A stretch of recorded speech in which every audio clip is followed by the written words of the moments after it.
When you watch elite athletes, like in a marathon or maybe the Tour de France, doing these incredible things, pushing themselves so hard, it looks like pure willpower, maybe just bigger muscles. Yeah, you'd think so. But really, dig a bit deeper, and what you find powering that endurance, that ability to just keep going, it's actually oxygen. Oxygen, it sounds so basic, but it's that fundamental, huh? Oh, absolutely. It's the absolute bedrock of aerobic performance. You need it to create energy, sustained energy in your cells. If you can't get enough in, move it around efficiently and actually use it well. Yeah. Peak performance just isn't happening. Right. And that's exactly what we're digging into today. We've looked at the source material, trying to understand the science, but also the specific things these top athletes actually do to max out their oxygen advantage. Our goal here is to pull out those key takeaways, the science bits, the numbers, the training methods, so you can really grasp what gives them that edge. It's like unlocking the instruction manual for the human energy system at its highest level. Exactly. And look, we're focusing on the elites, sure, but these ideas, they actually apply to anyone wanting to get fitter. Faster 5K, more energy day to day. Yeah. It all connects back to how your body handles oxygen. Totally. Okay, so let's unpack this. Why is oxygen so important? What's happening inside the body? Well, it all starts right down at the cellular level.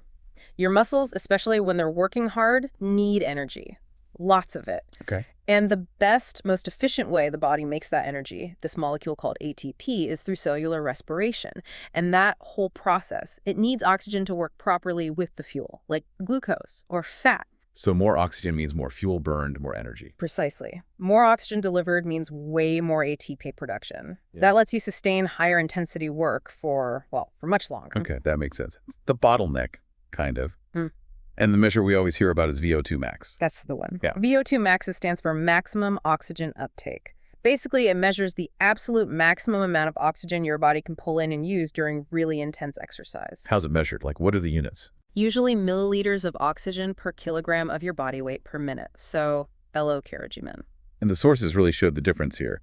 An average person, someone untrained, might be, 35, 40 millikilograms? No, somewhere in that ballpark. No. Compare that to elite endurance athletes. You're looking at marathon runners, often hitting 70 to 85. Wow. And cross-country skiers, because they use so much muscle mass, they can push even higher into the 80s, sometimes even over 90. That's literally double the capacity. No wonder they can do what they do. It's a massive physiological advantage. But is that just luck of the genetic draw? Or can you, actually improve that score? Oh, that's the really interesting part. Genetics definitely sets a kind of potential range, sure, but the source material is super clear. VO2 max is highly trainable. Really? How much? With the right kind of consistent training, people can often boost their VO2 max by 15 to 25%, sometimes even more. So you can definitely raise your own personal ceiling quite a bit. Okay, so it's not just destiny. You can work on it. Where do these improvements actually happen in the body? Does it start with the heart? The cardiovascular system is definitely a huge piece of the puzzle, the pump and the pipes, basically. Athletes develop what people often call an athlete's heart. Which sounds a bit scary, but it's actually a good thing. Yeah, exactly. It's not a medical condition, it's a positive adaptation.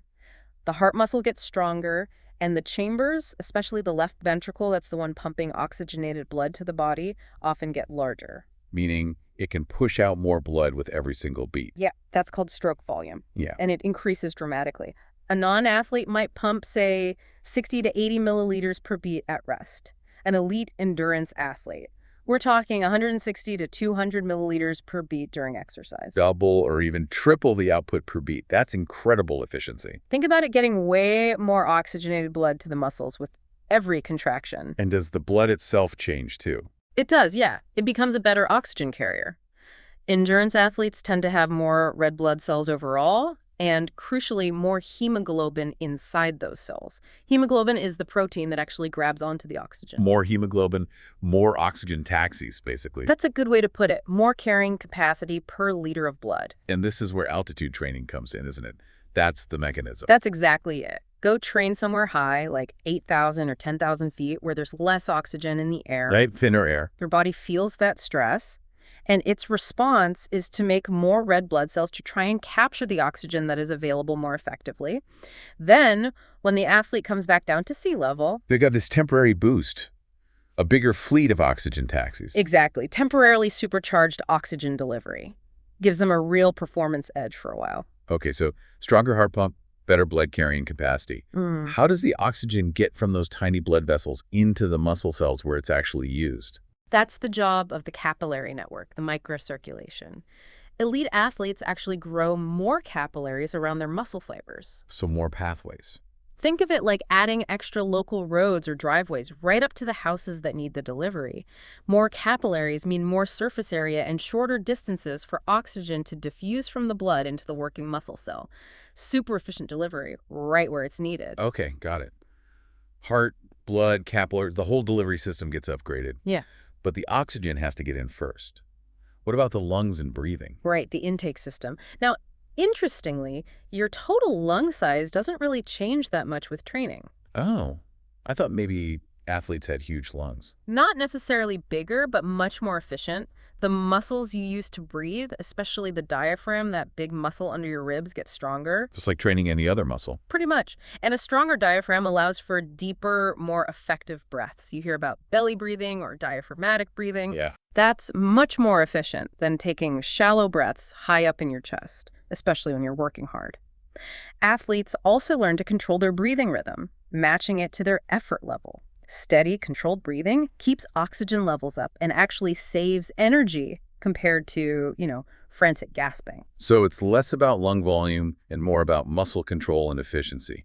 That sums it up well. Better strength and control mean you can keep getting oxygen in effectively, even when you're getting tired.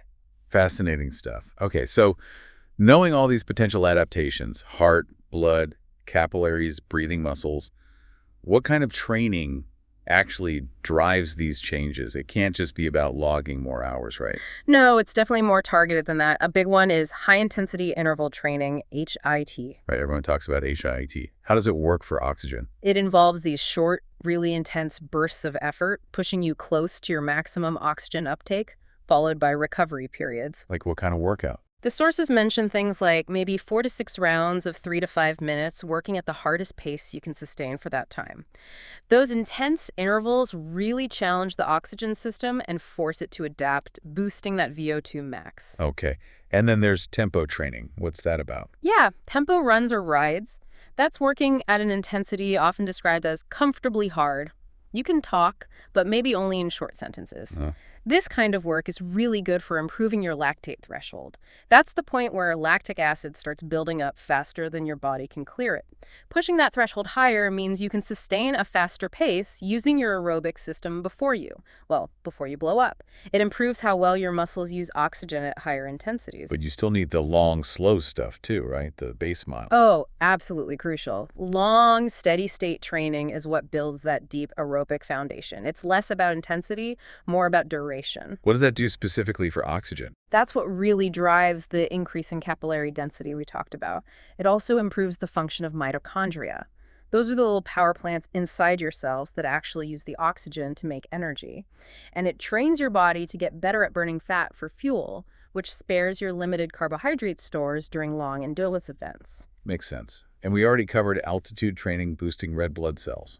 Yep, the lower oxygen stress triggers that specific adaptation. So you see, it's a mix of different intensities targeting different parts of the system. Okay. Now, beyond those general training types, the source material got into some really specific breathing stuff too.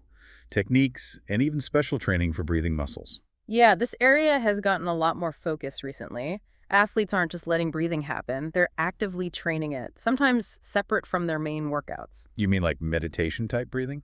Sort of, but with a performance focus. Things like box breathing, where you inhale for a count, hold, exhale for a count, hold again, all for the same duration, say 4 seconds. That helps develop control, awareness, but also it's used to manage stress and maintain focus, which is huge in competition. And what about breath holding? That sounded a bit extreme. It needs to be done carefully and progressively, definitely.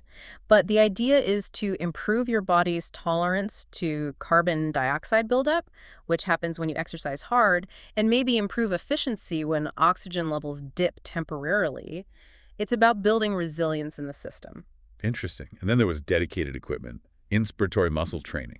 Yeah. IMT. Right, IMT. Think of it like weightlifting, but for the muscles you use to breathe and your diaphragm and others. So you actually strengthen your breathing muscles. Exactly. You use a small device that adds resistance when you inhale. It makes breathing harder work. Like using dumbbells for your biceps. Precisely. By making those breathing muscles work against resistance, they get stronger. What's the payoff for an athlete doing that? The main benefit reported is less breathing fatigue during really hard, sustained efforts. If your breathing muscles get tired, your whole performance suffers. You can't get enough oxygen in, your form might break down. Yeah, I can see that. So by strengthening them with IMT, athletes find they can maintain their breathing efficiency longer, even when the rest of their body is screaming. It helps them hold their performance level. These devices usually let you adjust the resistance, so you can gradually make it harder, just like adding weight to a barbell. It really does make sense. Treating breathing is something you can actively train and strengthen. Okay, so athletes are doing all this intense training, pushing their bodies. But the magic happens during recovery, right? 100%. All those amazing adaptations, the stronger heart, more capillaries, better mitochondria, they don't actually happen during the workout. They happen when you rest and recover after the workout. And sleep is king here, I imagine. Absolutely top of the list. The sources emphasize 8 to 9 hours of quality sleep. That's prime time for things like growth hormone release, which is critical for repairing muscle tissue, building those new capillaries, and letting the heart adapt. What about active recovery, like a cool-down walk or easy spin? Yeah, that helps too. Light activity keeps blood flowing, which helps deliver nutrients and oxygen to the muscles for repair, and it can help clear out some of the metabolic byproducts. It generally speeds up the recovery process compared to just sitting still. And does nutrition play a direct role in this oxygen story? Definitely. We mentioned hemoglobin needs iron, right? So adequate iron intake is crucial. Without enough iron, you just can't build enough effective red blood cells. Okay. And the source material also highlighted nitrates. Ah, beetroot juice. That's a popular one. That's the famous example, yeah. Found in beetroot, spinach, arugula. These dietary nitrates can actually make your cells more efficient at using the oxygen they receive. So your body needs slightly less oxygen to do the same amount of work. That can be a noticeable advantage. Wow, so it's not just about delivery, but also efficiency of use. Okay, stepping back a bit. Are there other things, like environment or tech, that play into this whole oxygen game? Sure. Environmental factors matter. Obviously, air quality is important. But also, training in the heat helps the body adapt to manage core temperature better, which indirectly supports oxygen delivery. Training in the cold has its own set of adaptations, too. And technology must be huge now. Oh, absolutely. You've got wearables tracking blood oxygen saturation levels constantly, hypoxic chambers that simulate altitude training right in a gym, power meters on bikes, sophisticated heart rate monitors. All this tech allows athletes and coaches to be incredibly precise about training zones, making sure each workout is targeting the right physiological system for adaptation. It really sounds like a complete integrated science now. Yeah. And you see it working across different sports. Totally. Think about Olympic marathoners. They're combining high mileage, specific interval sessions, maybe altitude stints, meticulous recovery. Pro cyclists in grueling stage races like the Tour de France, their entire careers depend on optimizing every facet of oxygen uptake and utilization, including breathing patterns, just to survive, let alone compete. And swimmers, too.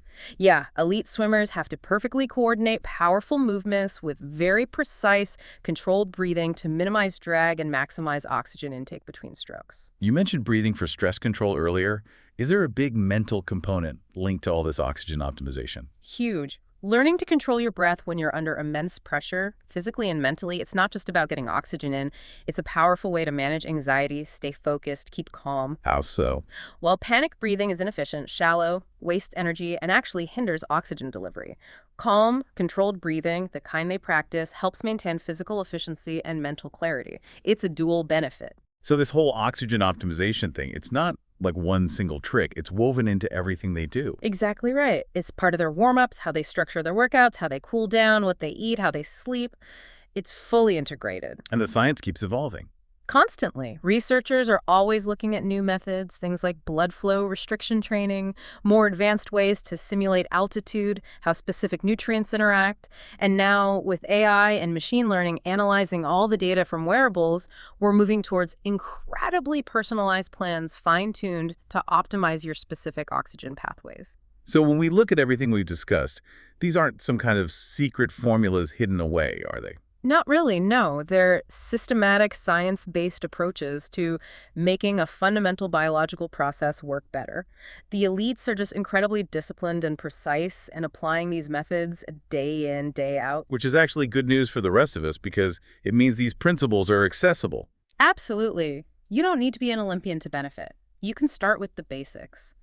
Pay attention to your breathing. Are you breathing deeply from your diaphragm? Try incorporating some higher intensity work into your routine, even short bursts. And really prioritize recovery, especially sleep. Maybe even look into those breathing trainers if you're really keen. Could be worth exploring if you feel breathing is a limiter for you. But the core message is consistency and patience. It's a process, just like for the pros. Yeah, your body can adapt. It's pretty amazing, actually. Your body has this incredible capacity to get better at taking in and using oxygen.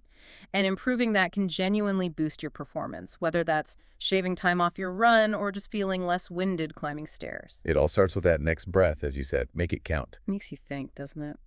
This raises an important question. How might paying attention to something as fundamental as your breath unlock new potential in your own life?